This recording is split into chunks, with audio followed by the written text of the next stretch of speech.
Hey there, I'm Sarah Zarella, a portrait and wedding photographer and your host for Wedding Secrets Unveiled. This is a podcast where we cut through the complexity of wedding planning, leaving you with everything you need to know directly from the industry experts. If you want to simplify your wedding planning while having fun, of course, you came to the right place. Join me while I guide you through your planning, starting from your engagement to your big day when you say, I do. After photographing for over 20 years, I am sharing with you tips and tricks to cut through the excess noise. Because I believe from the moment you said yes, your planning experience should be a magical time in your life. Here you'll find episodes that are fun, stress-free, and straight to the point with a fresh, honest take on the reality of what you really need to know about planning your perfect day. Let's dive in. Welcome back to Wedding Secrets Unveiled podcast, friends. I'm your host, Sarah Zarella, and today we have a veteran on. Shannon, who is the owner and founder of SES Events, is back today. She's actually been here 3 times. This will be her 3rd time, and we have talked about some incredible episodes. We have talked about timelines before. We have talked about gratuity, and now today we are going to talk about things to remember and don't forget in the final days of your wedding day countdown. So if you're in the home stretch and you are feeling a little bit overwhelmed, or if you're just super organized and you want to make sure that you have everything checked off, this is the episode for you. We're going to go over the top things to remember and not to forget in your final weeks coming to your wedding. Well, welcome back to Wedding Secrets Unveiled podcast, friends. Well, hello, Shannon. Hello. So happy to be back. You're a veteran. Oh, yeah. What is this, the hat trick? Yeah, 3rd time's a charm. Well, here you are.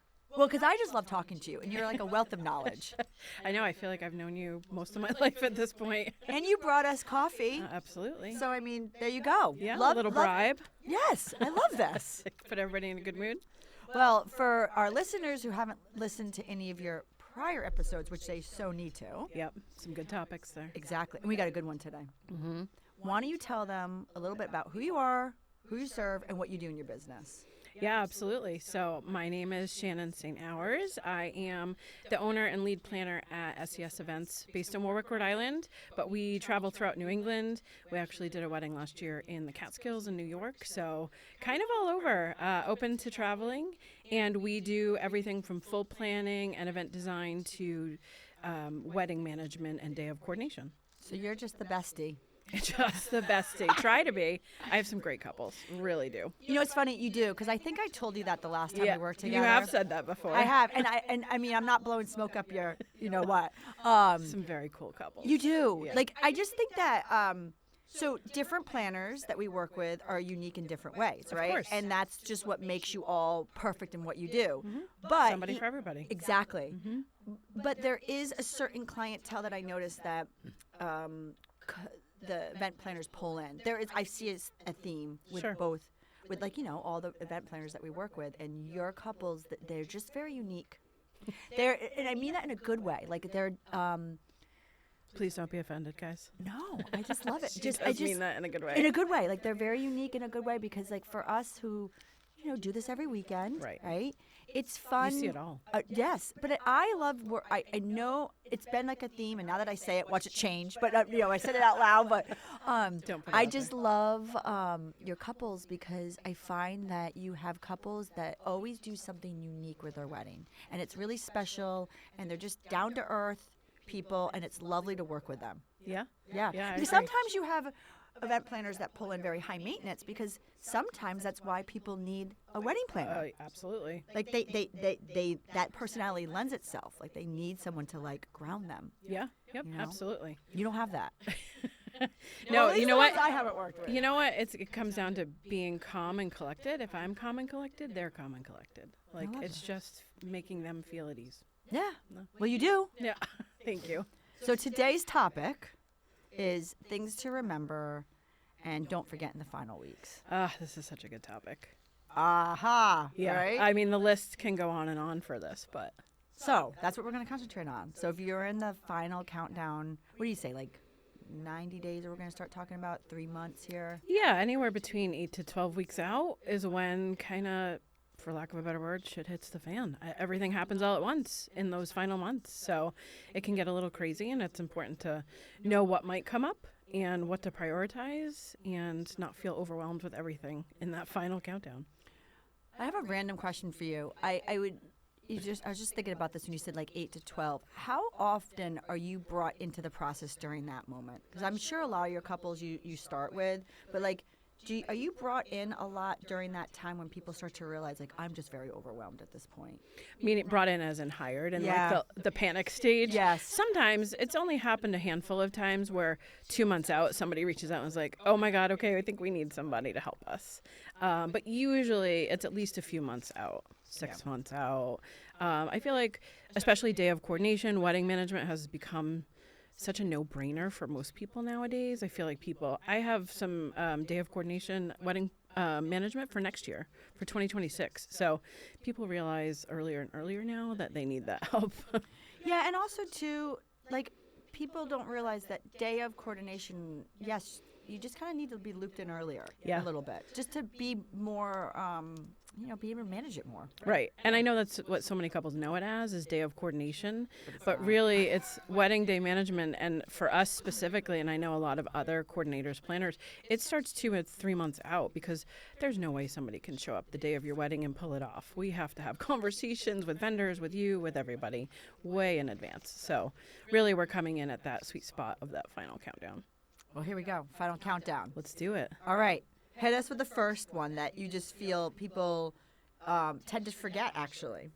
Or things to remember to not forget. Absolutely. Yeah, I think without a doubt, the very first thing you have to make sure you have a plan for is your marriage license. There is no marriage without your marriage license, and you don't want to forget it. And there's different rules by state that you need to make sure you're following. So, for example, in Rhode Island, marriage license is valid for 90 days. So that means you can't go get it before that 90-day mark, or else it's going to expire before your wedding. So it really does always almost fall in that final countdown. And it comes down to scheduling. So a lot of couples think, we'll just show up and get our marriage license. Some towns, you have to make an appointment.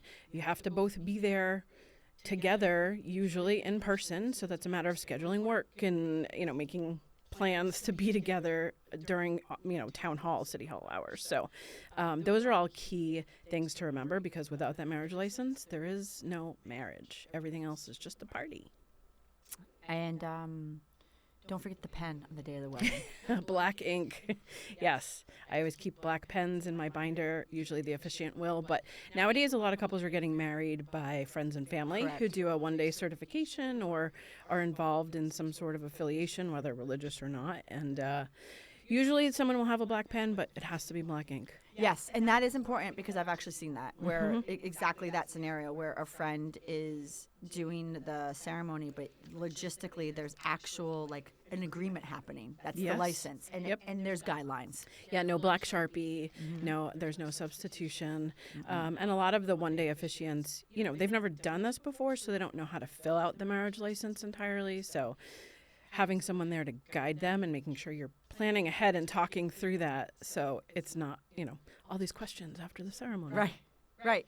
And also, too, after the ceremony, you're trying to hurry to the party, too. So you just really want it to be like a seamless sign. Absolutely. Yeah. You don't want to be spending time thinking about that. So best advice would be to stick a black pen in the envelope with your marriage license that you're going to hand off to somebody at rehearsal. Yep. And just really easy. Just read it. Figure out what you need to do the day of the wedding. Obviously, we say obvious, but it's not so obvious. Like, we need our witnesses to sign, and there's certain areas they need to sign, and black ink. Yeah. There you go. And if you have questions, lean on your vendors. It's funny with marriage licenses, when you go to town city hall, sometimes they'll tell you they can't advise you on how to have it filled out. So really? Yeah, I know. It's so bizarre. You'd think they would help you, but they actually give you instructions and then are like, no, we can't tell you what to do, but hint, hint. So, just lean on your vendors. Someone will be able to help you. Perfect. So it's not a day of problem. Well, that's why you're a professional. You know all these little ins and outs. You learn over time. That's all. All right, next one. What else you got for us? Yeah. So let's see. When you are in the final few months leading up to the wedding, your RSVP deadline's probably coming in hot. You're going to be chasing down a few last-minute stragglers, but then your caterer or venue is going to provide you with a due date for all of those head counts. So you want to make sure that you take note of when those final head counts are due. So you're giving a total, and please, couples, do not forget to include the two of you. A lot of couples forget to include themselves in all of the plans and seating assignments and things, but you want to make sure you know any of those dates. So if you're an iPhone calendar user, a paper calendar user, a digital planner of some sort, make sure you're taking note and setting yourself reminders for these due dates because they're super important to making sure everything else happens on time. Is there like a pro tip that you have for somebody to remember all these due dates? And the reason why I say that is like each vendor, because I'm just going through like as you're talking, like the things that I need from couples. Like each vendor has their must-haves and their own due dates. Yep. And do you have like a pro tip of how people can stay organized with their vendors and when their due dates are needed? Yeah, and that's a tough one because it does vary, even by caterers. Some need counts 45 or 60 days out. Others need them 2 or 3 weeks out. So it does vary greatly. But generally, everything is often due around that 30-day mark. So let's say your wedding is May 1st. By the end of March, which is right now, you're going to want to make sure that in the next week you have a shot list for your photographer. You have filled out your music planning worksheets, whatever those might be.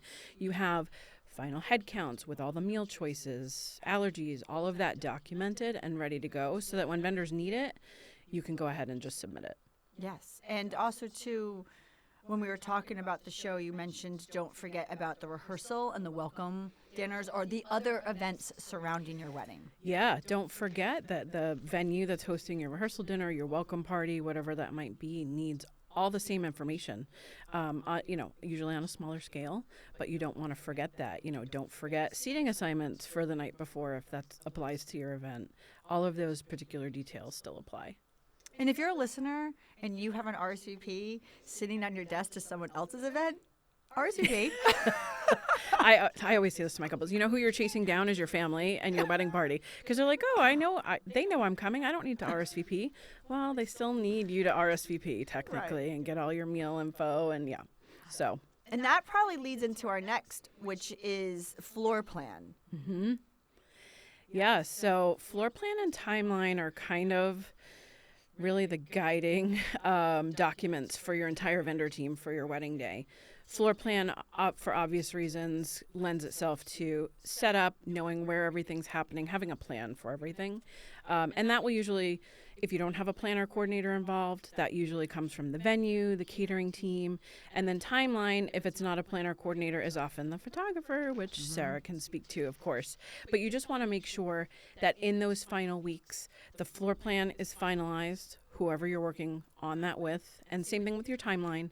And then you want to make sure to share that with the whole vendor team, everybody, your cake delivery team, your florist, everybody gets that. So there's no surprises on who needs to be where and when, what time things are starting, when pickup needs to happen. There's some important details in those documents that you just cannot forget to share. Don't assume. The big takeaway today is going to be don't assume everybody knows everything.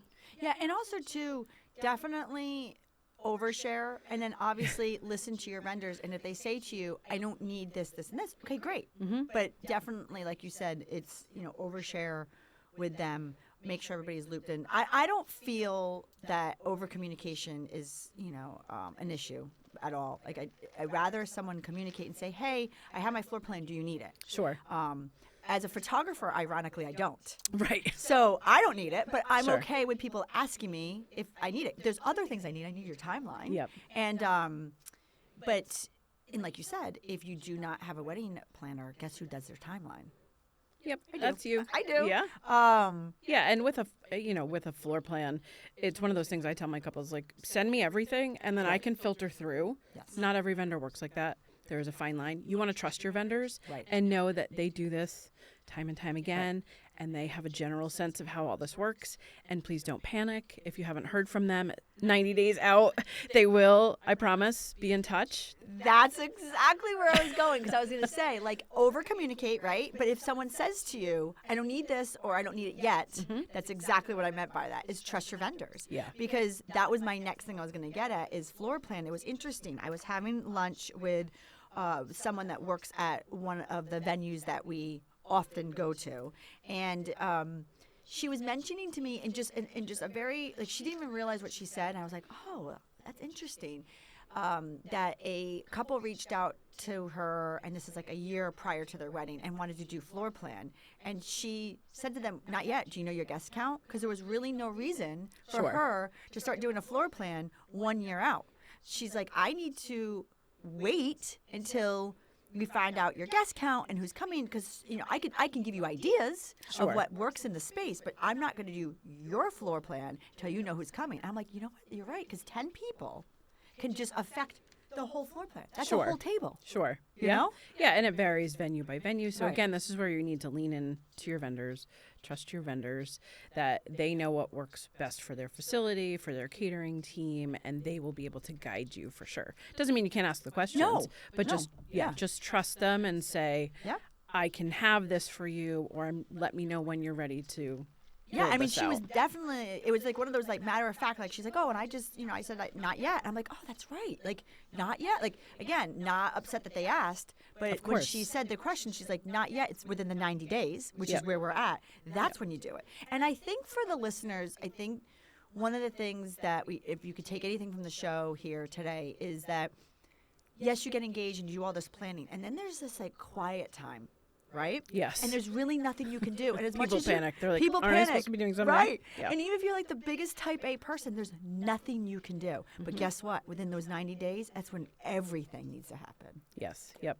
It's just, it is what it is. And a lot of times, and I can't speak for everybody, but someone will reach out to me who's beyond the 90 days. Like, we're talking maybe 6 months. And they say, is there anything we can do now? And I hate saying no. I'm like, you can talk to me all day long if you want. But I hate saying no, because it's not relevant at the point. Like, I need it to be fresh in my mind, their wedding. And I'm concentrating on someone else's. And I want to give that person my undivided attention. So just like I'm going to do it when their time is right. Right. Yeah, vendors are always juggling multiple couples. So, just everybody needs to be flexible as to what works best. And again, it comes back to trusting your vendors and just relying on what works for them. Don't be afraid to ask questions. If there is something you can do early, that's great. I have a couple right now that, this happens a lot. Couple buying a house, their wedding's in 2 months, like everything's all happening at the same time. It's a lot to take on. So I reached out to the photographer, would it be possible to get that 40-day out questionnaire maybe now instead of in another couple weeks, so that they can start tackling, who they need in their shot list and those kind of preliminary details that are locked in. Right. But like you said, that 90 days, that is the key. That's when you're doing a lot of final details and confirming. Yeah. Yes. So with that said, confirming your arrival times and vendor team. Tell me a little bit about that. Yes. So a lot of vendors, especially couples that start planning early, you have that initial conversation a year and a half out about, okay, think we're doing our ceremony at 5:00, and I think this is roughly what's going to be happening through the night.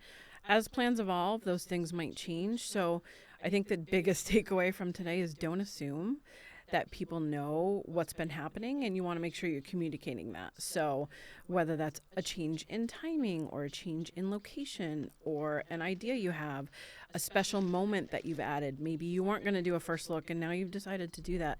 You want to make sure that you're confirming the deliverables and timing with all of your vendors. So don't assume your florist is going to stay to move those ceremony pieces to the reception tent, because that's not always the case. So again, you're just confirming, okay, on our final review call, which you should have with most of your vendor team, we'll talk about that in a minute, is making sure that you review, okay, here's what we have for timing. Is that what you have? Here's what we have for these 5, arrangements that need to go to the tent. Will your team do that? Do we have to have somebody else do that? And 2 other things I was thinking about when you were talking was, one, make sure that in those timelines and the guidelines and the arrival times and the setups and the breakdowns, you talk to your venue. Some venues require your florist or your vendors to get everything out that night. There's no picking up the next day. Absolutely. Some of these venues are working museums, or they're working, like they have Restaurants, other restaurants and hotels, and they have guidelines. And don't take it for granted that your florist knows that. Sure. or any other vendor, because sometimes people can come the next day and pick up, and sometimes they have to be out that night because the next morning that facility has to be another working facility, a restaurant, a hotel, a museum. Yeah. So, and the other thing I was thinking about too when you were talking was, You lost it. I lost it. Well, I was going to say, but really making sure that you have a plan for everything. So if you're, everyone on your vendor team, I promise, really wants your day to be as seamless as you do, really. Sometimes even more so than family. Like, we want this to be perfect for you. So, communicating, like, hey, my florist unfortunately can't stay or won't stay to do this. Talk with your venue team. Talk with your catering team. If they can plan ahead for it, that's different than a day of surprise where they're prepping for cocktail hour and starting to serve drinks and hors d'oeuvres and there's no one left to do that. You don't want to have to pull your wedding party to be like, hey, can you go move these 5 floral arrangements for me? And that's just one example. Oh, that's what I was going to thought. That's the thing I thought about is when you were talking, is we did an entire timeline episode. We did. So for our listeners, there is an entire episode that's timeless. Like, it's something that's still relevant today than the day that we taped it about timelines. Yeah, absolutely. That's a whole other thing. Yes. In your 90 days. Yeah. Yep. Because, again, usually if there's not a planner coordinator, it's your photographer that's helping you with that. All right. What's the next 90-day tip? So touching on what I just mentioned a few minutes ago about final vendor calls. So generally in the final countdown to your wedding at some point, most photographers and musicians especially, usually videographers if they're involved, and of course your venue and catering will have final calls or final meetings with you. And those are so important to build in. So obviously I don't have a ton of experience because I'm usually the one coordinating those, but if you're a couple without a planner or coordinator, don't be afraid to reach out and say, or even in your interviewing, say, do you have final meetings or final calls with your clients, with your couples to talk in that, final 2 weeks, 3 weeks, 4 weeks, whatever it might be. So Sarah, I'm sure you can speak to this, like, you prefer to do a final call with your couples, 30 to 60 days beforehand? So it's interesting. It's so funny you're bringing this up because I'm getting a ton of emails currently right now for my couples that are getting married in about 2 months because they're in that 90-day block, right? Yep. And they're messaging me and they're saying to me, and it's a normal email, like this happens at every cycle because we're getting into season now, right? So the people who are getting married in the beginning of the season, they're already emailing me. And it's funny that you say that. So for Dan and I, we actually don't want our final call until 2 to 3 weeks, which is a little bit later, I think, than some other photographers, because I think some other photographers are about 30 days out. Doesn't mean I won't talk to people. I will talk to you, and I'll answer any questions. I'll give you a rough timeline. But that actual final call, I don't really want until 2 to 3 weeks out because I have learned over the years there's so much. Change. It does. And for me, as a photographer, we really need to know the final thing because a lot of times questions don't pertain to us. And what I mean by that is you just said, like, let your vendors know if you're doing a first look and that change. It's interesting because I'll have clients reach out to us and say, hey, we've decided to do a first look. I'm like, okay, cool. Ironically, that doesn't matter to us because you have us for the whole day.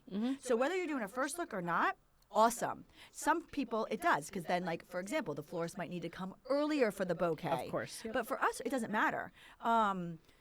It really matters for that final call. That is the most important thing, and it really needs to be as close to your wedding as, honestly, totally honest with you, I would love to have it 2 days before your wedding. Yeah.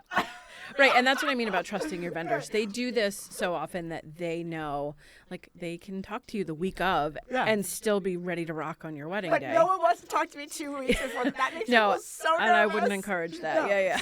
So really, it's about 2 to 3 weeks. Is my final call. Yeah. But I will, and it's funny because when people email me that, they're like, oh, really? I'm like, really? But then when I say, listen, you can still call me and you still talk to me, they're like, it puts them at ease, but they really don't call me or talk to me anyway. Like, they do, but I mean, not, they don't, yes, they do call me and talk to me. But what I'm trying to say is they are surprised by that answer. Yeah. Yeah, absolutely. And it varies by vendor. So floral final meeting might be 45 days out because they have to place the order for everything. Right. Catering, same thing. It's going to be earlier because they need to finalize the menu, the counts, and order all the food for it. Photographer, you've blocked 8 or 10 hours of their time, and however you use it Right.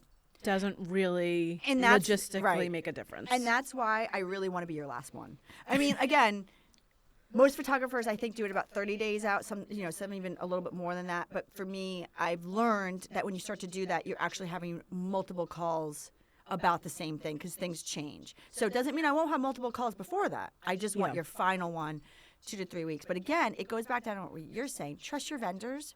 You hired them. You felt a connection with them. And so it goes back to, in that 30-day mark, start reaching out and saying, what do you need from me? Right. Yeah, absolutely. So what we're going to do is we're going to take a quick break. And then when we get back, we're going to get into a little bit more about what to not forget to do right before your wedding. Perfect. Love it. I appreciate you being here. And hey, if you like what you're hearing, I encourage you to check out our website at sarahzarella.com. And don't forget, you can actually subscribe to this podcast wherever you're listening so you never miss an episode. And I would so appreciate if you left a fabulous review on Apple Podcast. Even better, share it with a friend. It's a great way to show your support. And now, let's get back to the episode. Well, welcome back to Wedding Secrets Unveiled podcast, friends. So before the break, Shannon and I were sitting down and we were talking a little bit about things to remember and don't forget in your final weeks. We could talk about this for hours. Lots. And I put a mint in my mouth before the break, so sorry, guys. I'm just sitting here chewing on a mint. All right, give me another one. What else do we need to think about 30 days out, or 90, or even 45? Yeah, or 2, or I mean, there's a range of things within that 3-month mark. So one thing couples will want to make sure to consider and think about, and again, the message, don't assume, is your wedding day attire. Ooh. Your dress, your suit, your tux. Don't assume that when you pick it up, it will be pressed, steamed, ready to wear. And so you want to make sure you have a plan for that. Of course, talk with the suit shop, the dress shop, the alterations people, just to talk about whether that's included in their services. Can it be added on? When do you need to make those pickups? Because you're going to want to schedule that for sometime the week of the wedding, and you don't want to wait till then to do it. And then, of course, if they don't offer those services, how are you attacking that? You do not want to be, or assigning someone to be steaming your dress or your suit the morning of the wedding. That is no fun for anybody. So please make a plan ahead of time, whether it's a team the day before or there are companies that can come in and do that for you. I literally was about to say that. I had Nancy on. Yeah, I love Nancy. Yes, Bridal Finery. Yes. Just a little plug for her because she's amazing. Amazing. And so she was on and she talked about that. So she actually will come and steam everything. She does some other things for you. But definitely she will sit there and steam everything, whether it be the day of or the night before. Yes. Yeah, I am not a steamer. I just don't have the patience for it. But when I say she's amazing, she's amazing. Yes. So there, again, there are people that specialize in that and utilize them if you need to. That's a huge piece too, because you think you're going to do it the morning of, and there's just so much stuff, and there's just too much. There's just too much happening. Yeah. That morning. Yeah, you don't want to be stressed about, is this getting done? Did it get done right? You want to enjoy the day. You want to wake up feeling happy, ready to go, not feeling stressed. So do yourself a favor, plan ahead. Especially if you're traveling. Yeah, that's always a tough one. Yes. I had a couple that had to shove a dress into an overhead bin on a flight. But again, having a plan for what you're going to do when you get to destination is key. And sometimes you can't do it the night before because you are actually checking in to your location. Rehearsal that morning. dinner. Yep. Yeah, again, you want to be enjoying yourself, not wondering, oh, I didn't think about this. So what else you got for me? Along those lines, definitely think about what you're going to eat, what your VIPs, wedding party, immediate members are going to do for meal plans day of. So that includes breakfast and lunch. You're going to be fed dinner. Most weddings are happening in the evening, so that's all going to be included.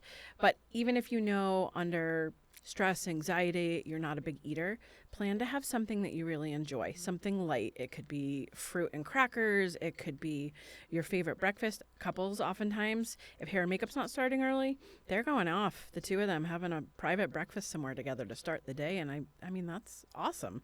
Definitely do it. But think about it. You don't want to show up and then everyone's starving and miserable by 12 o'clock when it's time to get dressed because no one's eaten. Hydrate, hydrate, hydrate. Make sure there's water provided, hotel room. Assign somebody to that. It doesn't have to be you. That's what your wedding party, immediate family is for. Have them help recruit that. Yes, those are a really big key and very important and very simple, but really important. Easily forgotten. And, yes. You're focused on wedding day and not thinking about the morning of. And like you said, like you might not be hungry because there's a lot of nerves, but it doesn't matter. You got to get something in you. Yeah. It's a long day. Yeah, because you'll likely be drinking and you want to, everybody needs to be fed and hydrated. All right, what else you got? Another big one that comes up often with couples in those final weeks is vendor gratuities. So this is a huge topic. There's a lot of confusion and questions out there about this, which, to plug Sarah again, there's another podcast episode we did on this. Yes, for our listeners, Shannon was in before. Was that your first one with me? Or was it I think the first one was gratuities. Yeah. So you got to go back in our archives about 2 years ago. But this is it's funny. In the break, we were just talking about this. This is one of the number one listened podcast episodes still to this date is about gratuity. So we did a whole episode about that because not a lot of people talk about it. Yeah, and I think, if you just do a quick Google search of how to handle wedding vendor gratuities, there's a lot of mixed information out there. It's very confusing and time-consuming, daunting for couples. So a big question I get is, how do we handle this? What do we do? Biggest advice would be, 1, check all your vendor contracts. So generally about a month out, maybe 3 weeks out, take the time to go back through your contracts and see if any of your vendors have already included gratuity. So a lot of times hair and makeup sometimes includes it already. Transportation companies often include it. Catering sometimes includes it. But most of your vendors in general don't already have it built in. So you want to strategize based on level of service, the time spent working with you, who's getting gratuities, and prepare for that. So maybe it's writing down a list of everyone, the amounts that you're going to give, going to the ATM, pulling out cash, putting them in separately marked sealed envelopes to have someone in charge of handing out come wedding day, because that's not going to be you. It should not be you. No, and honestly, truly, all joking aside, listen to that podcast episode. We cover, we do. I mean, we cover a lot about gratuity, even about who should be handing it out and accounting for it. It's cash. It's a lot of cash. It is. It's a portion of your budget, and it can go missing. Yep. And we talk. I'm just gonna leave it there. You want some good stories? Go back to that episode. And also too, like you said, you can Google it, and you get a lot of contradicting information. So we're truly just talking about it from professionals also too, because there's a lot of people out there who truly want to give gratuity and want to give what they feel is the proper amount, and so we really cover that too. We actually talk about like the amounts per vendor too, so that's a good episode to listen to. Yeah, and you just, again, it comes down to being prepared. You don't want to have to the day before be like, oh my God, we didn't think of this. So it's definitely something to plan a little bit farther ahead for. And even farther than that, at the beginning of your planning, consider how that might factor in, a rough estimate of what that lump sum might be, so that's in your budget from the beginning. What other tips do you have for us? In terms of other wedding day tips, things to be doing in those final 90 days. If you're not a list person, this may not resonate with you, but I encourage you to become a list person, because one of the things you'll want to take note of, at least for yourselves, is what you're bringing to the venue. Anything in terms of like decor and specific items that are going to be handed off to someone to quote unquote set up for you. So this could be anything from a guest book to a card box to toasting flutes, a cake knife, a cake topper, all of those things that you're personally bringing in, because usually those will come to the venue at rehearsal and get taken over from there. So having a list, 1, make sure when you're packing it up, you don't forget anything. You can see it all on paper. But then 2, you can also hand that list off to somebody, and it's already written out what's going where and what it is. Couples that provide battery-powered candles, and the florist isn't bringing them in. Maybe you should throw some extra batteries in there, extra pens for your guest book. Let's say you have a black page album with photos going in for your guest book and you have gold Sharpies. You put 2 in the box, one goes missing and one runs out. You know, black pen's not going to work on that. So make sure you're throwing in extras. And it's just easiest visually, whether it's a list in your phone, a list on paper, a list in your computer, that you can keep track of all those things. Because there's going to be a fair pile of stuff you're bringing in. Yeah, and honestly, it's a lot. It's a lot to keep in your brain, and a lot of the stuff that you're saying is very simple stuff. So people are like, oh yeah, of course I'll grab some Sharpies, but right. it's just things that are just going to make your day run smoother. Yeah, and come that week of the wedding, you have a million things going on. You're picking up attire, you're packing if you're traveling, you've got family arriving, you've got final decisions to make. You also want to maybe have time to enjoy that week with your spouse-to-be. So I think just having that list, again, helps you when you're packing it all up so you don't forget anything. It doesn't get to the venue and be like, oh my God, we forgot our cake topper, which has happened in New York. And now we have to have our friend who hasn't gotten here yet break into our apartment to get it. Those things happen. So... And looping back to the first thing, your marriage license. Yes. I have seen this happen more times than you even think. You show up. And the marriage license is not there. Yep. So a Rubbermaid tote, throw everything in there as you accumulate it, note it, and then you can seal it and take it with you. Yes. And also, too, shameless plug. Don't forget your little box for your photographer. Our details box. Yes, our overlay detail box. So your photographer is going to need certain things photographed. And the other thing is too is we're relying on you. So there might be certain things that you want to preserve and capture it. And if you don't have it, let's just say your invitation, right? You might think I don't need that. Yeah, why would you need that? Everybody's here, but you want it captured. Sure. So you just want to have it together.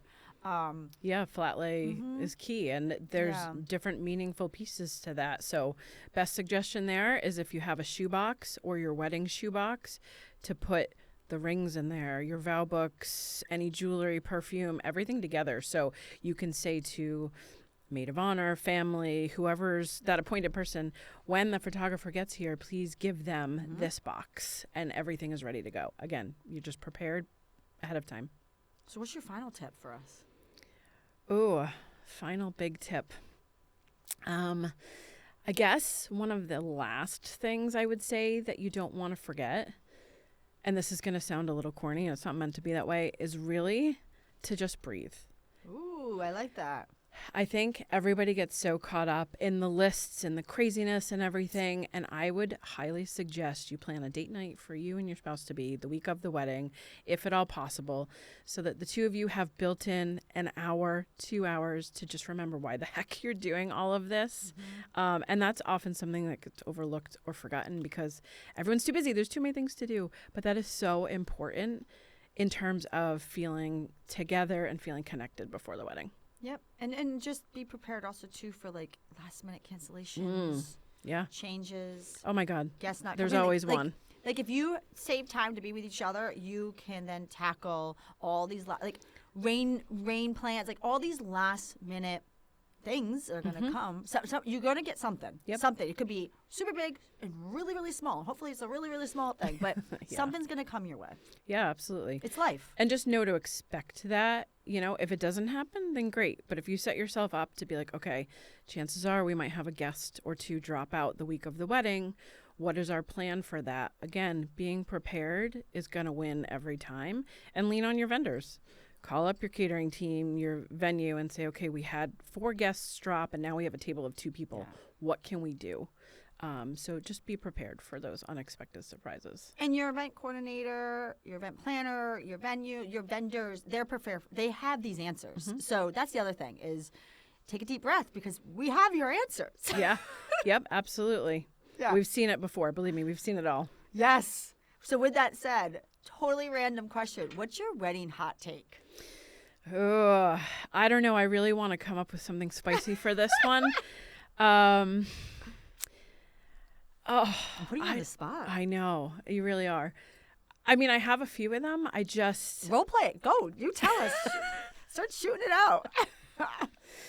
I think, for a very sort of basic one, I think First looks are underrated. I feel like there's so much, not just about making sure you get to cocktail hour because, well, that's my favorite part. I missed all of mine when I got married 20 years ago because first looks weren't a thing. So I have a deep appreciation for that. But really, any anxiety that you're holding on to, stress you're holding on to, I think it just helps give you to that special moment and get a lot of that out of the way before you have another special moment where everybody sees you and you're coming down the aisle.